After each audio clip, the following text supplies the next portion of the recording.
A2, anterior spondylosis, L5-1S1, pelvic stability. Okay, degenerative osteoarthritis spine. Ilang taon na sinabi dito? Ito talaga yung degenerative osteoarthritis, lumbar spine. Talagang pangkaraniwan to pagka ikaw ay umiidad.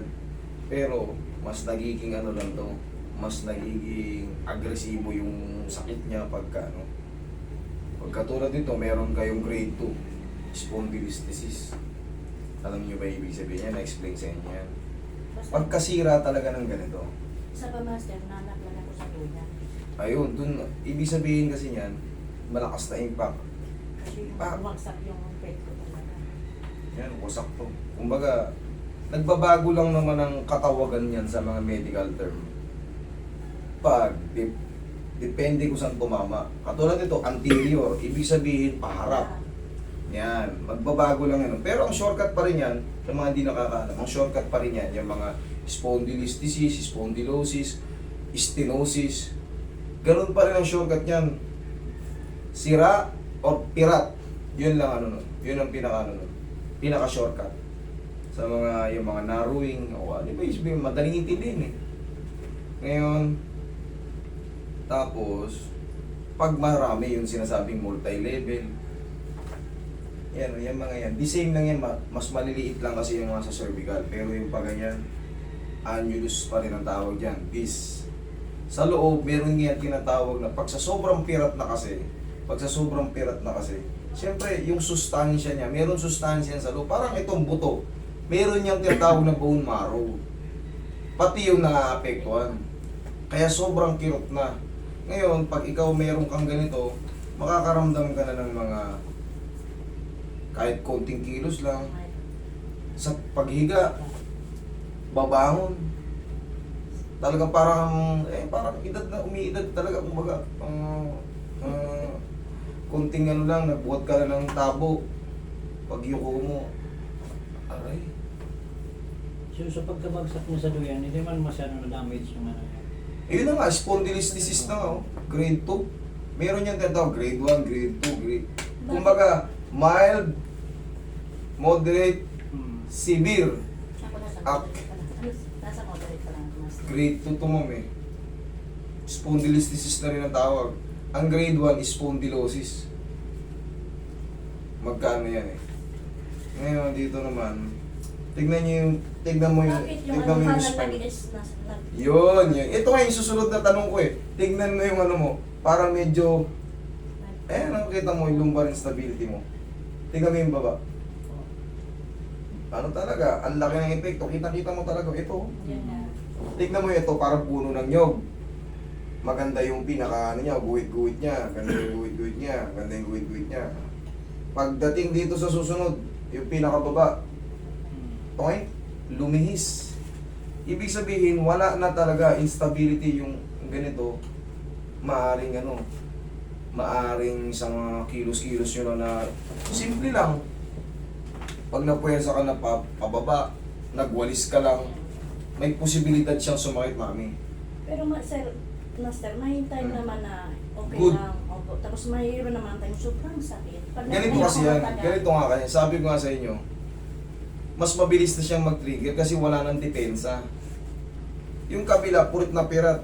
Pag dito ko natapat, sobrang sakit. Pero kung dumudulas kasi yung tawag na spinal nerve, dumudulas yan o yung sciatic nerve, dumudulas-dulas lang yan. Kumbaga, wag lang talagang matatapat talaga dun sa kantuhan. Yung tinatawag nating spinous process sa likod. Pag umusog yan sila, siyempre, meron ding ligaments yan dyan. Yung ligaments na yun, pag na-stress yun, makikreate naman ng muscle spasm yung palabas. Tapos, meron pa tayong tinatawag dito sa spinous process, yung tinatawag nating facet joint. Pag umusog yun yung mga tumutunog, yung mga facet joint. Yung maririnig mo tumutunog sa balakang, yun.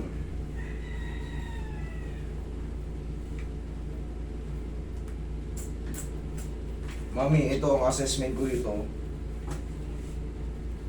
Kaya natin siyang itulak. Pero walang kasigurado na hindi nadudulas ulit. Kasi to eh, wala kumbaga bumigay na siya eh. Ngayon, ang gagawin mo dyan, maglalagay ka pansamantala. Siguro panghabang buhay na, madalas nang lalagay ka ng parang girdle. Yun na talagang Saka sa- assess ko sa'yo. Pag ano, master, hindi na ako basta-basta magagaan naman. Correct. Yung mga magagaan na lang, lightweight na lang. Hindi na kayo pwedeng magwalis-walis din ng ano. Kahit nga pantagal lang ng batayo eh. Yun nga, alam ba, master, Kahit wala kayong weight. ng bahay, maya-maya, pag nag-ugas, tagal ako nakatayo. Ay, ang bigat-bigat ko nga dito sa Wala na kasi mami. Kung maiintindihan nyo lang to, panoorin nyo yung mga lumbar anatomy. Manood kayo sa lumbar anatomy para makikita nyo yung every parts natin na pag may na-damage na isa, ano yun nakocompensate. Okay? Para mas mabilis maintindihan kasi sa sobrang lalim nito, sa sobrang lalim ng mga pinagsasabi ko or mga kung di naman kayo sa medical field, ang pinakasikreto nga niyan, manood kayo, mamaya pag uwi nyo, lumbar anatomy. Para makita nyo, o kaya mag-type kayo, katulad nito, what is spondylolisthesis? Yan, i-type nyo. Para makikita nyo, manood muna kayo ng anatomy ng lumbar. Tapos i-type nyo kung ano yung mga nasa impression. Tapos type mo rin yan, degenerative osteoarthritis. Okay? I-type nyo lang yung nasa impression. Yan. Kahit huwag mo nalagyan ng grade 2, basta maintindihan mo lang kung ano yung spondylolisthesis. Mas mauunawaan nyo, ay, oo nga, ganun pala, tama nga yung sinabi ni Master na hindi talaga pwede itong puwersahin. Hindi, may tanong ako, master, hindi daw ako ma-apektuhan sa pagtayo. Ano hindi maapektuhan? Yung pag tumanda na, doon na rin. Hindi, maapektuhan kayo. Yun ang totoo. Sabi nyo, hindi kayo mali ang sagot ko, hindi ang maaapektuhan po kayo. Pag kayo nyo, darating ang panahon ni edad pa kayo, wala pa kayong senior. Darating ang panahon pag nag-senior citizen tayo, mas magiging agresibo yung degenerative osteoarthritis. Yun ang yun yung tinatawag na sign of aging. Darating at darating yung panahon, tumatanda tayo.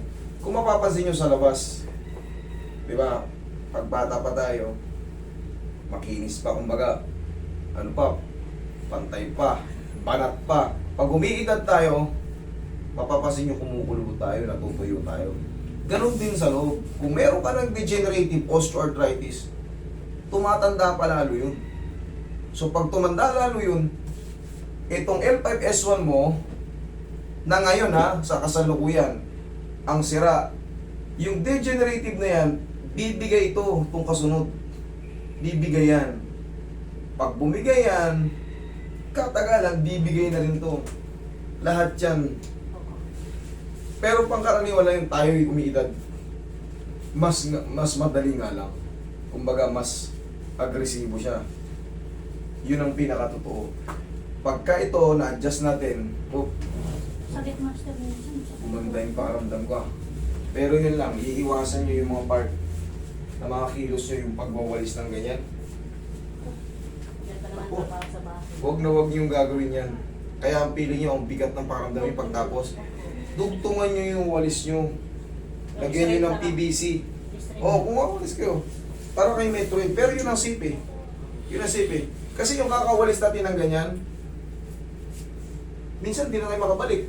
Kasi pirat na, pinipirat nyo pa. Okay? Tapos, talagang never na sana kayong madudulas ulit. Kasi yung malakas na impact, kahit nga nakasakay ka lang sa motor, nakakatag, yung pakaramdam mo nun, nagpipigil lang sa loob. Okay? Tsaka master, itong sutang sakit ko dito. Parang akala ko namamaga na. Namamaga talaga. Ang tawag dyan, engagement. Kasi ito, kita nyo ba? L5, nababasa nyo? L5, S1. Tignan mo yung nerve ng S1. Lintik, napakarami. Kaya kung mapapansin nyo, tinutuhod, sinisiko ko yung banda-banda dyan. Talagang pinakakawalan ko yung dyan. Kaya ko in-explain ng napakahaba para maintindihan nyo yung takbo ng balakang natin. Kumbaga, hindi kayo, baka sabihin nyo kasi, wala, hindi pala marunong doon. Ganun pala, may kirot-kirot pa rin. Kasi yan may sugat na yung niya Kahit, yun yung sinabi ko, ulitin ko na ulit para hindi nyo makalimutan Manood kayo ng lumbar anatomy, ha? Okay. Yan lang, para mabilis nyo maintindihan kung ano yung mga pinagsasabi ko. Kung ano yung mga madadamay pagka napirat siya. Tayo kayo.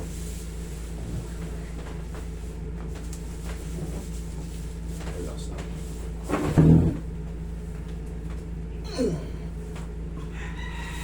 Okay, higa ka mataya. Ay, Ayaw. lumayo ka rito. Kakayanin mo yan. Galing Hindi pa naman kami- masakit ang adjustment nito. Konti lang. Ganun, master, nakahiga. Masakit. Kaya- Pag nakahiga ka, masakit. Mamaya, tignan nyo, ayan. Pag nakahiga ka, masakit. Sige, humanap ka ng magandang posisyon. Hindi ganyan. Pagka ganyan, pagilid ka na.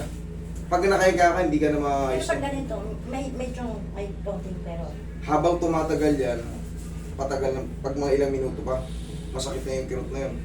Tagilid ka. Kumbaga, hindi komportable yung palatag. Yung pag ganyan. Yan ganyan, komportable o sa kabila. okay. Okay yan. Mas maganda yan. Okay.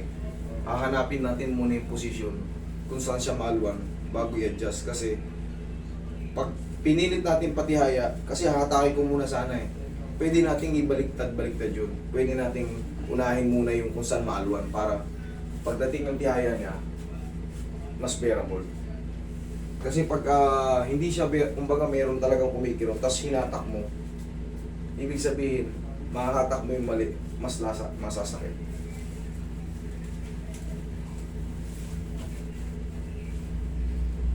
Kakayanin niya yan. Hindi, ito, yung ganito, hindi ito masakit. Ah, Kumbaga, putik, kayang-kayang. Alam nyo kung anong masakit? Frozen shoulder, heel spar bone, plantar fasciitis, namamagang tuhod. Siyempre, dislocation, kahit anong dislocation, yun ang mga masakit. Pero yung mga lower back, wag lang talaga yung kasagsagan yung kahapon na ano ka, kinaumagahan, dinala mo. Yan talaga, ang sakit yan. Pero, ang maganda ron, yung sakit na yun, after treatment, para kang na-refresh ka agad. Okay, relax lang. Okay, may naramdaman ka, kabila.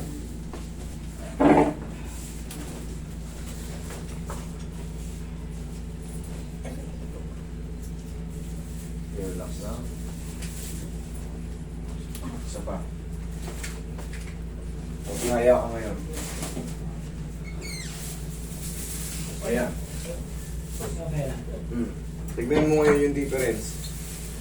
Oh, di ba mas maluwan? wala na yung Oh, wala na yung ano. Yun ang ano.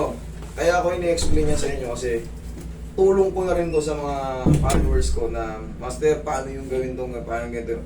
Kumbaga, kung susundan nyo lang yung mga ginagawa ko, explanation ko, pinakikinggan nyo, maaaring maging magkakatulad tayo. Baka mas magumaling pa kayo. Mas gumaling pa kayo sa mga ano. Gano'n naman eh. Kung sino yung mga estudyante, mas gumagaling yan sa mga ano nila. Hindi lang kasi ako nag-ano. Yung mga nag-enroll sa akin noon, hindi ko pang papunan. Kailangan kasi natin ng ano yan. Permit as a training school.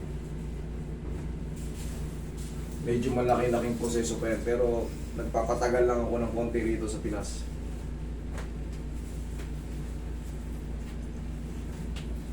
Gagawin din natin yan. Dapa kayo to. Allergic ka na kumilos, dahil hindi ka makilos. Galing ba kami sir ng Albay? Albay? Ang layo po pala nito. Ma'am, sir, katulad niyan si ma'am, may ganito na. Kahit pa paano, lambing niyo yan siya palagi sa balakang. Pumili kayo ng panghaplos sa balakang. Okay? May nga kami lagi sa bahay. Tapos, huwag yung didiinan. Medium type lang palagi. Lalo kung hindi kayo marunong, tandaan nyo medium type lang palagi. Ito na yung sinasabi ko. Kung mapapansin nyo, lahat sinisiko natin. Malaking bagay to kasi nandito yung mga ano, sa sacral iliac, nandyan yung, ayun, yung in-explain ko na yun. Sandamukal yung ano ron. Tapos sa puwet natin, may muscle dyan. Tandaan nyo, pag may impingement, automatic may muscle spasm.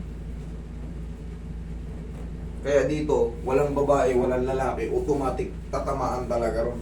Roy. Pati dito, pag ganyan yan, no? Ito yung pinakamagandang suot sa lahat. Pag kayo ay babae, malong. Para kung sakaling babiyahe kayo, mahaba yung suot nyo. Pag magmapamassage kayo, abot na abot. Yan ang pinakamagandang dress code sa babae. Pwede yun. Tsaka ang kabit nun, sir, hanggang dito ha. Tayo ka. Kahit po. Diba, nakaganyan. Hindi dyan ha. Yun ang tamang pagsusuot. Baka kasi sobrang taas ng suot niya. Umabot na rito sa boundary ng susuot. Hindi po pwede. Pasok yun ba? Okay. Malayo pa pala sila to. May kami na. Albay. Ilang oras ba ang Albay? Ano? Almost 14 hours. Putragis. Kalahating araw, lagpas pa. Tapos ang masasakyan mo, yung mauupuan mo, kumbaga, siyempre iba-iba ng bus eh. Yung parang medyo maiksi lang, Buti yung dito yung abot yung code, makagdag. hindi makandag. Sana. O inhale, exhale. Pag ordinary kasi minsan, ang tigas ng sakayan. Ha? Diyan ka lang muna, mami. Ayan, ayan, ilatag mo lang muna yung katawan. Mami, pangkaraniwan na yun na, kumbaga, oo, maganda yung pakiramdam nyo, malwa na. Automatic. Kumbaga, meron at meron dyan, parang kumikirot-kirot ng konti, pero bearable siya. Kasi nga may sukat. Ngayon, sa tulong ng kung re-review nyo yung video natin, magtitake na kayo niya ng mga vitamins sa mga nerve. Kasi, Anong mga vitamins? ayun lang, kung kailangan nyo, hindi talaga ako pwede magbigay dyan kasi wala akong karapatan. Pag nagpa-check up kayo, kasi mas maganda galing talaga sa doktor kasi baka minsan hindi hiyang sa iyo, no? Or allergy kayo sa mga ininom nyo. Diba? Kailangan talaga sa kanilang galing. Sa akin kasi wala akong karapatan talaga dyan. Adjustment lang ako. Kumbaga, itinuturo ko lang kung paano pa kayo mas magiging maayos ng mas mabilisan. Kasi ang hirap yung araw-araw may kumbaga, Nagtaka ako nito kasi pag matagal ako nagugas ako ng plato, naglilinis ng bahay. Ilang minutes. wala na, masakit na. Ayun, manghihina na ako. Totoo yun. Bakit nga? Kasi over-compress na. Kaya ang gagawin mo, lalagyan mo na pag naguhugas ka, pagka alam mo sobrang dami, mamaya na iba. Maintindihan ka niyan mga lalo si sir. Maintindihan ka niyan kasi nga. Mas maintindihan nyo, sabay-sabay kayo manood. Lumbar anatomy. Yun lang, i-type nyo yun. Sir ha, para, kasi ito, iidad-idad tayo eh. Tapos yung dalawa pa eh. Yung osteoarthritis. Tama yan sa mga Ay, ito. Ayan kita mo. Meron na. Buti, nawa ako, pipitikin ko na ito. Kasi nga, Lumalagatok. nandun na eh. Nandyan na, lumabas na eh. Hindi mo na maawat lang natin. Paano natin maawat? Bawas tayo sa mga alat. Sobrang karne, sobrang tataba, sobrang kumbaga, yung sobrang mamantika. Para kahit pa paano. Tsaka pag maglalakad, kahit pa paano maghapos tayo ng sarili nating pagmamahal lang. Yung mga muscle natin, mga tendon natin, ganyan lang natin. Malaking bagay yan. Medium type lang palagi. Huwag nyo nang didinan. Kumbaga, na-haplos yan, nararamdaman nyo na-haplos, pero never kayong aaray. Yun ang ibig sabihin ng medium type.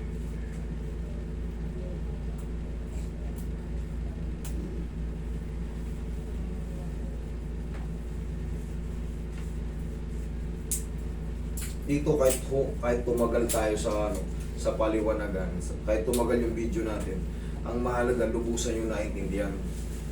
Kasi marami na nagpunta rito na nakakuha ng mga ganyan. Tinatanong ko kayo palagi, na-explain ba sa inyo? Hindi. Pag-check up nga. Never. Yung iba, Na-refer na ako ng doktor sa 92% ang hindi ini-explain. Kumbaga, pag kaibigan nyo yung doktor, ma-explain. Yun ang totoo. Sa dami ng libu-libo na yung nakasalumuha ko na lahat palagi may ganyan. Tinanong ko. Kumbaga sa 10, kalahati lang yung na-explain. 9.5 ang hindi. Sa akin, walang explanation. O, isa ka na ron, kabilang ka na ron. Basta kabilang nagtanong ano. yan sa therapist, sabi ko, Pati yung upuan, kapinan mo sa ano para mas makapal. Huwag lang masyadong mataas. Basta yung mga mumurahin nga lang, Ah. yung minsan ano lang, yung unan lang sa ano. Yun ang kailangan kasi sobrang layo ng biyahe nila, 14 Sa hours. biyahe namin galing Bicol, kinalangan niya dito yung uno na. Para Very good. Dito sa likod. Very good, tapos may binder na kayo. Kasi talagang hindi mape-perfect ang daan. Talagang may minsan lalagabog kayo ron sa likod. Tapos matatapat ka sa tapat ng gulong. Yung inupuan nyo, dun mismo sa ano Kaya ng doon gulong. ako kumuha ng upuan sa may bandang gitna eh. Para... Yan, mas the best. Kasi pag doon ka mismo, ramdam na ramdam mo, lalo pag lumang bus, yung katak, pero kung yung mga bagong bus ngayon, may mga ano yun eh, shock absorber na maganda. Pero syempre, Stabilizer. hindi natin alam kung ano yung masasakyan nila. Sana kung ano, yun lang para sigurado tayo. Yung una na mamumurahin lang kahit yung tumpok-tumpok na una eh, yung dalawa, buy one take one, okay na yun. Di ba may shoulder ka rin sa ano? Ito na. Titikin na rin natin. Damay na natin. Oh.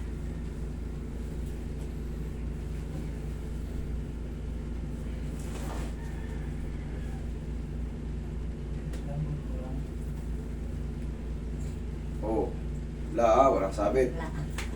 Okay na. Okay. Thank you. Na-